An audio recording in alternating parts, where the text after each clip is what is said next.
Tamaşaçımız yazır ki, mən anıyam və bunu demək mənə ağırdır. Uşağıma qarşı bəzən çox əsəbi oluram. Qışqırıram, əsəbləşirəm, sonra isə oturub ağlayıram ki, niyə belə elədim? Uşağımı çox sevirəm, amma özümü saxlaya da bilmirəm.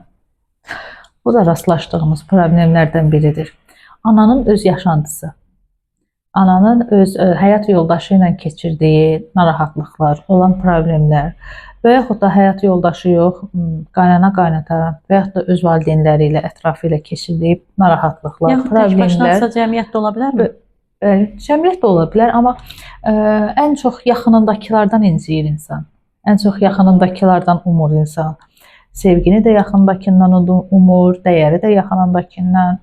Düzdür, cəmiyyətin rolu var. Cəmiyyətdə nə vaxt biz dəyərli olmaq istəyirik? Əgər bugün mən işə gəlirəmsə, siz işə gedirsinizsə, bəli, cəmiyyətdəyik və burada dəyər görmək istəyirik. Amma evdəki dəyər tamam başqa bir şeydir. Burada hansısa iş yoldaşımızla bir narahatçılığımız, problemimiz olsa da bir neçə gün sonra onu unudub gedirik. Çünki o qədər də dəyərli deyil. Amma ailədə, xüsusən də həyat yoldaşı ilə problem varsa, o artıq bizə deyim ki, bugün dalaşırıqsa, əgər həyat yoldaşımızla müəyyən dava-dalaşımız, söz-söhbətimiz olubsa, günlərlə öz təsirini göstərir. Axı, sevdiyimiz insan tərəfindən anlaşılmamışıq. Sevdiyimiz insan tərəfindən dəyərsiz olmuşuq. Və çox təəssüflər olsun ki, bu da uşaqlara öz təsirini göstərir. Biz öz analar öz acıqlarını, hisslərini uşaqdan çıxırlar. Niyə? Çünki o həyat yoldaşının övladı kimi görürük. O həyat yoldaşımın övladıdır. Mən indi ondan acığımı çıxaram, sən də görərsən. Uşaqdan acığımı çıxanda axı ataya təsir edir. Uşağı onun üçün dəyərlidir. Ata da gələcək ki, sən niyə mənim uşağıma qarşı belə elədin? Artıq bu cür ailələrdə bilirsiniz nə başlayır? Mənim uşağım, mənim uşağım. Bizim uşağımız yox. Və bundan da uşaqlar təsirlənir. Ailə bölünür, fərdlərə. Ailə bölünür, bəli, bölünür. Birlik olmaq tamam başqa bir şeydir. Birlik olmaq, ailəni bir kimi başa düşmək hər ailəyə qismət olmur. Çünki mənim uşağım, mənim evim, mənim maşınım, mənim işim və burada bölünəndə artıq qadın da əzilməyə başlayanda verir uşaqlara. Qadın həyat yoldaşından sevgi, dəyər görməyəndə qəlbi buzlaşır, daşlaşır. Və nəinki özünə, uşaqlarına, hətta ətrafa belə artıq negativ yaymağa başlayır. Və o negativin qarşısını ala bilmir. Özündən asılı deyil.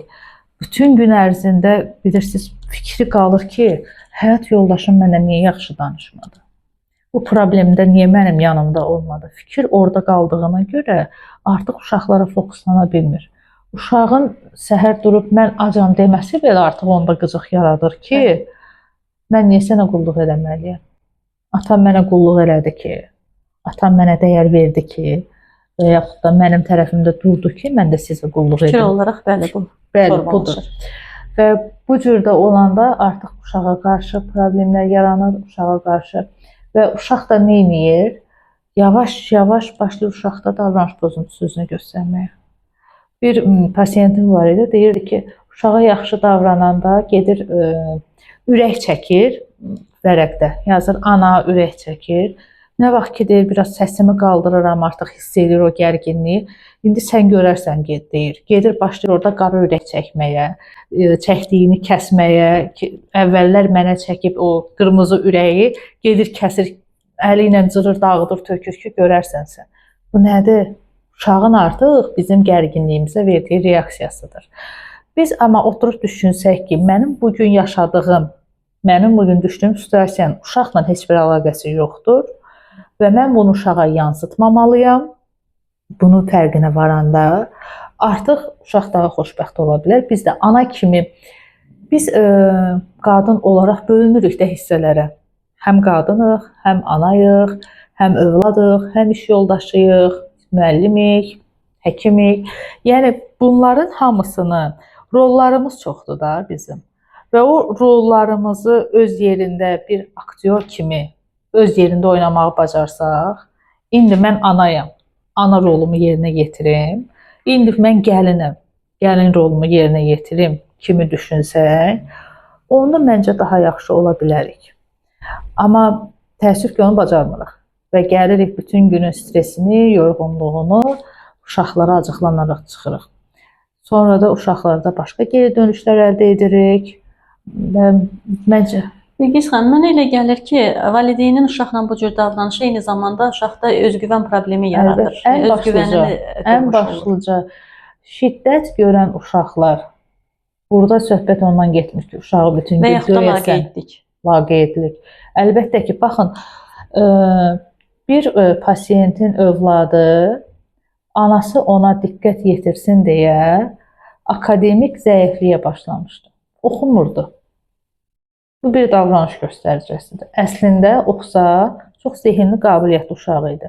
Müəyyən sinifə kimi normal qiymətlərlə gəlmişdi. Müəllimlər onu dəstəkləyirdilər. Bunun gələcəyi var və bir dövrdə artıq uşaq oxumamağa başladı. Niyə?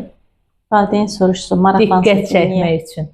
Nədir? Bəzi uşaqlar evdə hər gün problem çıxardırlar, döyülürlər. Döyülmək üçün can atırlar. Bilirsiniz niyə? O döyülmək uşaq üçün diqqətdir. Diqqət çəkməkdir. Hətta görün döyülmək üçün belə can atan uşaqlar var ki, nə olur olsun anamın diqqəti mənə yönəlsin. Nəyisə qırırlar, hansısa uşaqla gedib dalaşırlar, nəyisə yazırlar, görülmək üçün, diqqət çəkmək üçün bu cür yollara əl atan uşaqlar var. Yaxşı, biz uşağa niyə bunu etməliyik? Uşaq dünyaya gələrkən bizdən mi soruşdu? O mu dedi ki, məni dünyaya gətir? Yoxsa biz istədik deyə gəldi. Doğru. Təşəkkür edirəm.